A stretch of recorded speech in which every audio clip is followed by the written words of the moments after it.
सुरुचि ने प्रवचन सुन सुन के प्रतिज्ञा ले ली थी कि अब वो कोई भी पाप नहीं करेगी, सबसे अच्छे से बात करेगी, किसी के साथ बुरा नहीं करेगी। बहू, ये मच्छर तेरे गाल पे कब से बैठा है? अरे काट लिया तो गाल गुलाब की तरह लाल कर देगा। बैठे रहने दो माँ जी, उसे आराम करना होगा। उसने मेरे गाल को अपना घर समझ लिया है, तो मैं उसे बेघर क्यों करूं? अरे ज्ञान की बारिश बाद में करना, अपने गाल का मच्छर हटा ले। मलेरिया हो गया तो तुझे आराम करना पड़ेगा। माँ जी, डेंगू मलेरिया तो सांसारिक बीमारियां हैं, हमें इनसे ऊपर ही तो उठना है ना। अरे बेटा, इनसे आदमी ऊपर ही उठ जाता है। क्या हुआ? काट लिया। अरे मैंने तो कहा ही था, मार देना था उसको। नहीं नहीं माँ जी, उसे भोजन करना था, मैंने उसे पोषण दिया है, मुझसे पुण्य का काम हुआ है। अरे उड़ रहा है टुनटुना के, ताली बजा के मार दे वरना फिर काट खाएगा। नहीं नहीं माँ जी, जीव हत्या करना पाप है।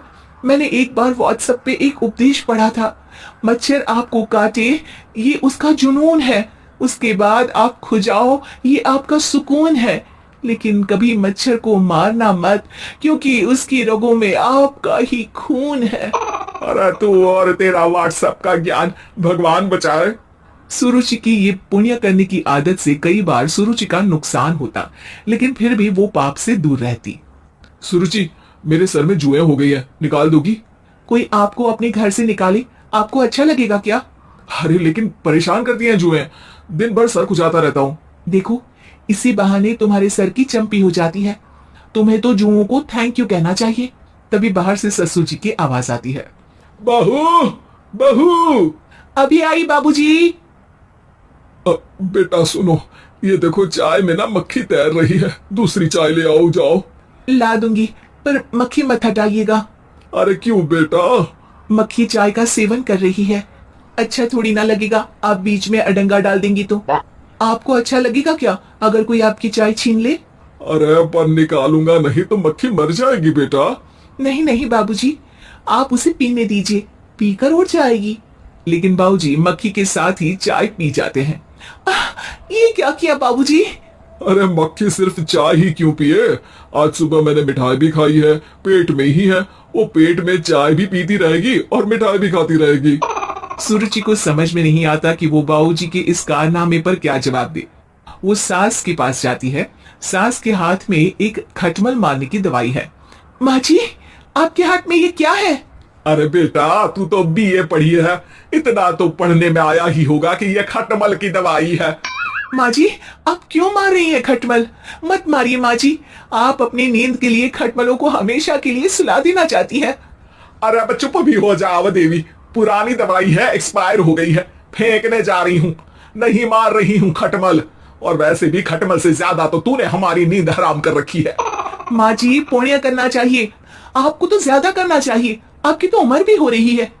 अरे उम्र से याद आया, बैंक में जाकर जन्म तारीख सही करवानी है, तैयार हो जा, कल स्कूटी चला के ले जाना मुझे। अगले दिन सास घर से निकलने से पहले दही शक्कर खा रही है और जल्दी जल्दी में हाथ नहीं धोती। बहू स्कूटी निकालती है और सास ताला लगाती है। ताला लगाते वक्त शक्कर के दाने ताले पे रह जाते हैं और दोनों सास बहू हड़बड़ी में घर से बाहर निकल जाती हैं। अच्छा हुआ कि तेरी स्कूटी में सेल्फ स्टार्ट है, वरना तू तो बोलती कि मैं किक नहीं मारूंगी, किक मार दी तो पाप लगेगा। माँ जी, इस तरह मजाक करना भी पाप होता है। दोनों सास बहू बैंक पहुंचती हैं। अभी लंच टाइम है, बाद में आना। अरे भाई साहब सुन तो लो, करवाना क्या है? अरे जन्म तारीख बदलवानी है, कैसे बदलेगी? अब किसी और तारीख को पैदा हो जाओ। यही चुटकुला आप अपने मैनेजर को भी सुना पाओगे ना? वो भी हंस ले थोड़ा, अभी बुलाती हूँ। अरे अरे रुकिए रुकिए, ये फॉर्म भरिए और आधार कार्ड दीजिए। अरे राम रे, आधार कार्ड तो भूल ही गई, उसके बिना तो नहीं होगा।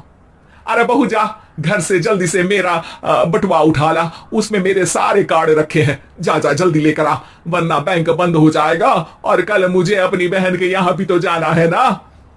जी माँ जी, अभी गई और अभी आई। अरे रुक, चाबी तो लेकर जा घर की।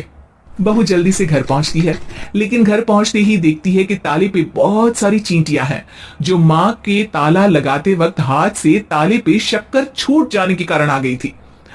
चींटियां हट जाओ, मुझे आधार कार्ड निकालना है। बहू चींटियों को हटाती नहीं है, उनसे मिन्नतें करने लगती है। सुनो, हट जाओगी तो और भी शक्कर के दाने खिलाऊंगी। अभी सास का काम बहुत जरूरी है, मेरी बात सुन लो, मान लो। मैंने तुमको हटाया तो पाप हो जाएगा। चींटियां कैसे सुरुचि की बातें सुनती जब घर में ही उसकी कोई नहीं सुनता था। शाम हो जाती है पर चींटियां हटती नहीं है। तभी सास वहां ऑटो से आ जाती है। अरे कहाँ रह गई तू? बैंक भी बंद हो गया। माँ जी, ताले पे चींटी। सास पूरा माजरा समझ जाती है और बहू से कहती है, एक बात बता, सोच के देख, अगर मुझे खून की बोतल चढ़ानी पड़ी और उस पर चींटी बैठी हो, तो बोतल से चींटियों को हटा के मुझे बचाएगी या चींटियों को वहीं बैठा रहने देगी? माँ जी, ऐसा होगा ही नहीं। अरे चींटियों को तो मीठा पसंद होता है, खून की बोतल पे तो मच्छर आएगा, क्योंकि खून तो मच्छर पीता है। सास सर पकड़कर बैठ जाती है और रोने लगती है। तभी ससुर जी और सुरुचि का पति भी वहां आ जाता है। अरे रो क्यों रही हो? रहने दो जी, तुमको बताया तो तुम भी रोने लगोगी अपनी किस्मत पर। अगले दिन सास अपनी बड़ी बहन के यहाँ चली जाती है। पति अपना काम कर रहा होता है और सुरुचि उसके पास जाकर कहती है, ये जुएं खत्म करने की दवाई है, मैं मालिश कर देती हूँ। अरे लेकिन तुमको पाप नहीं लगेगा? अपनों की खुशी के लिए अगर छोटे मोटे पाप करने पड़े तो वो पाप अच्छे हैं जी।